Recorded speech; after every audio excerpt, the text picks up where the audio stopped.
یہ غالباً سوال پہلے بھی کسی جگہ سے آیا تھا کہ ہم مسلمانوں میں تو طریقت کے سبھی سلسلے سیدنا علی مرتضیٰ رضی اللہ تعالی عنہ پر جا کر ملتے ہیں، کیونکہ گیان اور کشف تو غیر مسلموں میں بھی ثابت ہے، ان کے سلسلے کہاں پر اینڈ اپ ہوتے ہیں۔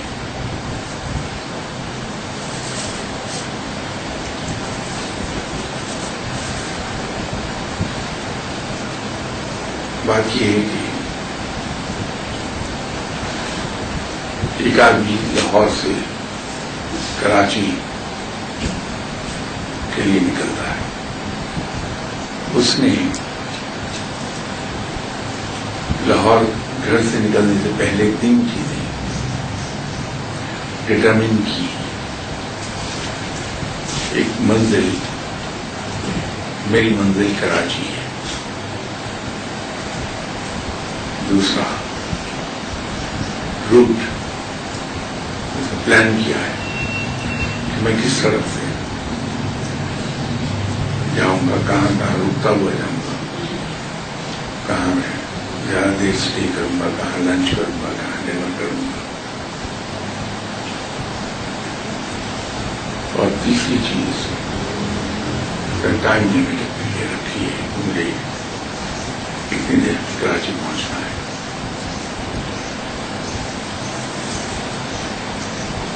یہ شخص گھر سے نکلتا ہے اور کیلکولیٹ کرتا ہے کہ میں اگر اس اسپیڈ پر چلوں گا تو میں اپنی منزل پہ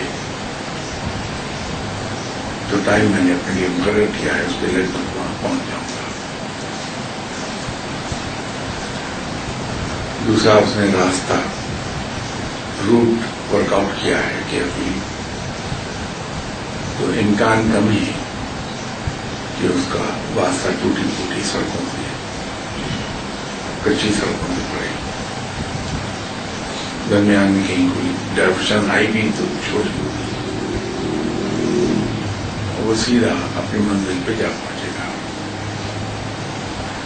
اس کے برعکس ایک آدمی ہے، وہ بغیر ان تینوں چیزوں کو تعین کیے گھر سے نکلتا ہے کہ میں ڈرائیو کرنا چاہتا ہوں، گاڑی میں ڈرائیو کروں گا۔ اب جو پلان کر کے نکلا وہ تو 24 گھنٹے میں کراچی جا پہنچے گا اپنی منزل پہ۔ یہ شخص ہو سکتا ہے ہفتہ بھر بھٹکنے کے بعد گھومتا پھرتا پھر وہیں آپ پہنچے جہاں سے وہ چلا تھا۔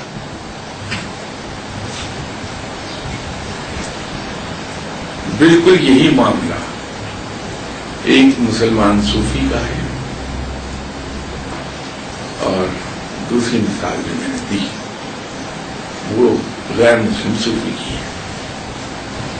مسلم صوفی اللہ کی عبادت کرتا ہے اور اس یقین اور اس ارادے اور اس تمنا کے ساتھ کرتا ہے کہ میں نے قرب الہی حاصل کرنا ہے، اپنے خالق کی، اپنے مالک کی دوستی حاصل کرنا ہے، میں نے اسے راضی کرنا ہے، اپنے رب کو۔ یہ منزل ہے، اور وہ راستہ چنتا ہے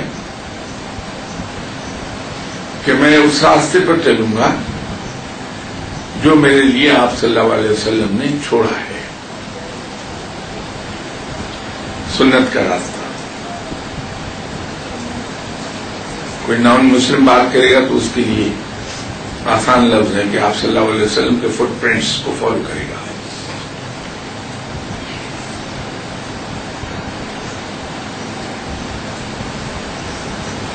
اور وقت کا تعین جو ہے وہ یہ ہے کہ پیشتر اس کی کہ میرا بلاوا آ جائے، میں اپنے رب کو راضی کر لوں، یہ اس کا وقت کا تعین ہے۔ لیکن جو غیر مسلم ہے وہ گیان اور دھیان اس لیے کرتا ہے کہ میں اپنی قوتوں میں اضافہ کر لوں،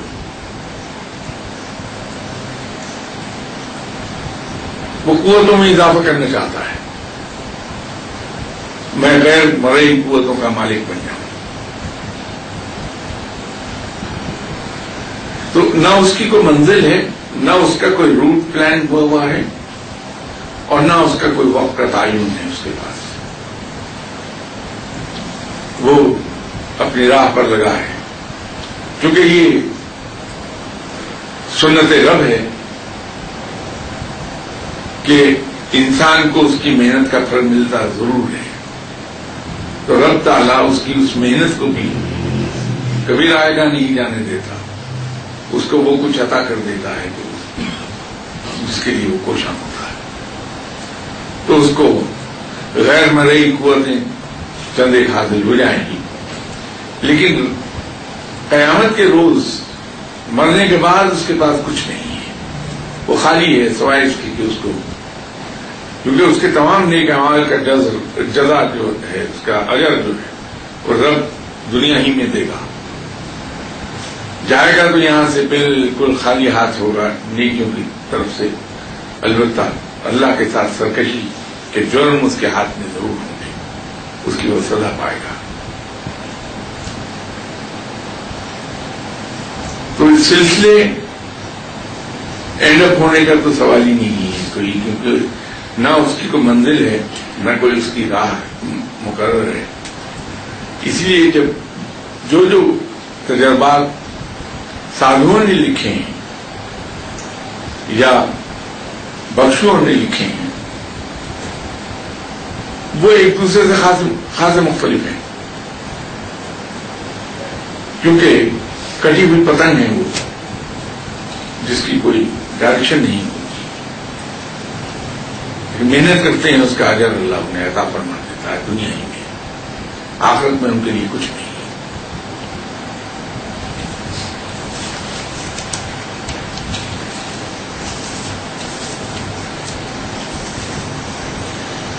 کسی صاحب نے سوال پوچھا ہے کہ کلندر کون ہوتا ہے؟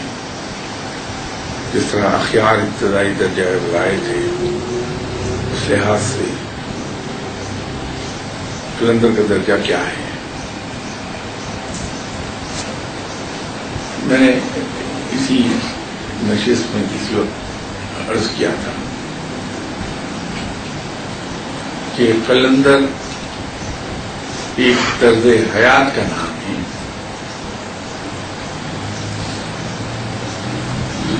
یہ کسی روحانی درجے یا مقام کا نام نہیں ہے. کلندر اعظم جناب حضرت علی کرم اللہ وجہہ کو کہا جاتا ہے، اور حضرت علی کرم اللہ وجہہ کا موٹو یہ تھا کہ نہ کسی چیز کے ملنے کی خوشی اور نہ کسی چیز کے کھو جانے کا غم.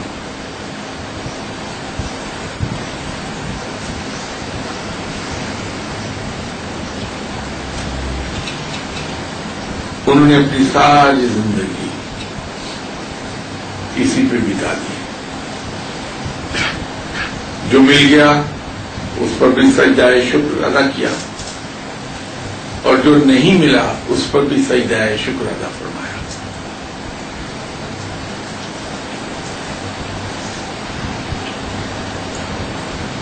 ملنے پر اس لیے کہ اللہ تعالیٰ نے ایک چیز عطا فرما دی، جو چاہا تھا اللہ نے وہ کر دیا،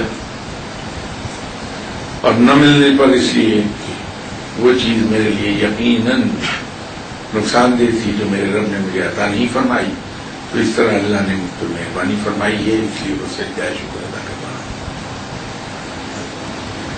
یہ دو چیزیں حضرت علی کرم اللہ وجہہ کی طرز حیات کی تفسیر ہیں. یہ اس کو ظاہر کر دیں گی کہ آپ حضرت علی کرم اللہ وجہہ نے اپنی زندگی کس طرح سے گزاری.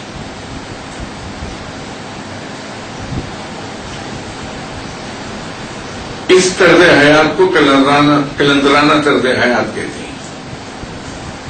تو جو صوفی اس طرح کی طرز حیات کو پوری طرح اختیار کر جائے اس کو کلندر کہتے ہیں.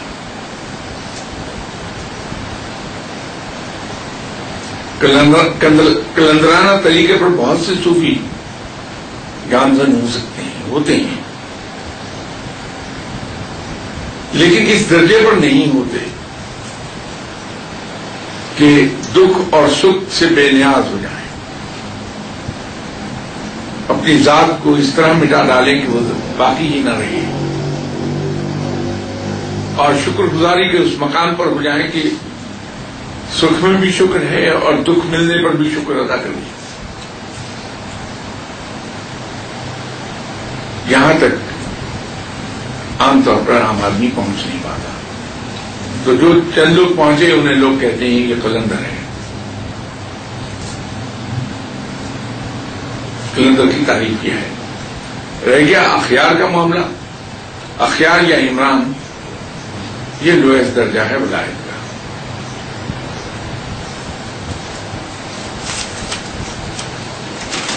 دوسرا سوال انہوں نے کیا کہ قلندر کی خصوصیات کیا ہیں، وہ تو میں نے ابھی عرض کر دی۔ مقام قلندر کیا ہے؟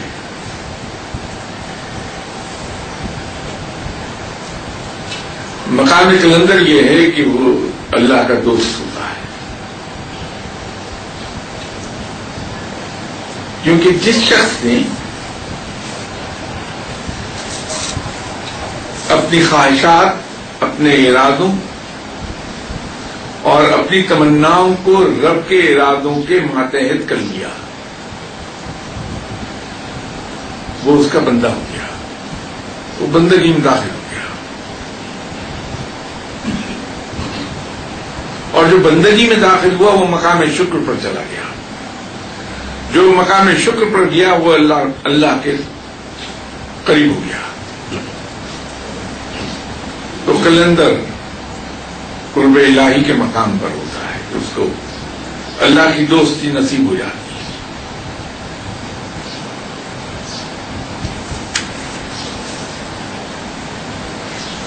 ایک اور سوال انہی صاحب نے پوچھا ہے کہ قلندر کی رسائی اور ڈیوٹیز کیا ہیں؟ اب قلندر کا جیسے میں نے عرض کیا یہ تو ایک طرز حیات کا نام ہے، وہ غوث کے مقام پر بھی ہو سکتا ہے، کتب کے مقام پر بھی ہو سکتا ہے، وہ ابدال بھی ہو سکتا ہے۔ تو اس کی رسائی اور ڈیوٹیز تو اس کے مطابق ہوں گی۔ طرز حیات تو یہ ہے کہ وہ صرف اللہ کے ہو کے رہ گیا ہے،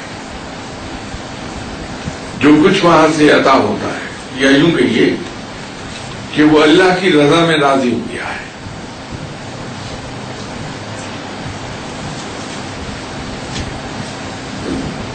قلندر کی رسائی اور ڈیوٹیز میں کیا اس میں عرض کر سکوں گا، وہ تو اس کے مقام پر ہے کہ اس عہدے پر فائز ہے، اس کے مطابق اس کی ڈیوٹیز ہوں گی۔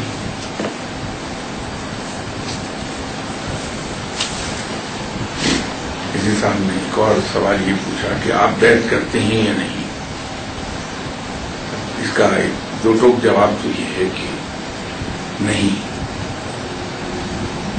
بیشتر اس سے کہ یہ مجھ سے وجہ پوچھ لیں، میں خود ہی عرض کر دیتا ہوں کہ بیعت وہ شخص کرے جو یہ سمجھے کہ وہ اس قابل ہو گیا ہے کہ لوگوں کو تعلیم دے سکے، لوگوں کی تربیت کر سکے۔ تعلیم تو کہیں سے بھی حاصل ہو جائے، کتاب سے بھی ہو جائے گی، لیکن تربیت کرنے کی بات۔ تو میں اپنے آپ کو اس کا اہل نہیں جانتا، اس لیے کہ میں ابھی تک اپنی تربیت نہیں کر سکا۔ جب میں اپنی تربیت کر لوں گا اور میں یہ سمجھوں گا کہ میں اب تربیت یافتہ ہو گیا اور میں ہدایت یافتہ ہو گیا تو میں بیعت کر لوں گا۔ ابھی تو میں خود ہی گناہوں میں ڈوبا ہوا ہاتھ پاؤں مار رہا ہوں کہ کسی طرح گناہوں کے سمندر سے باہر آ جاؤں، تو میں کسی کی تربیت کیا کروں گا؟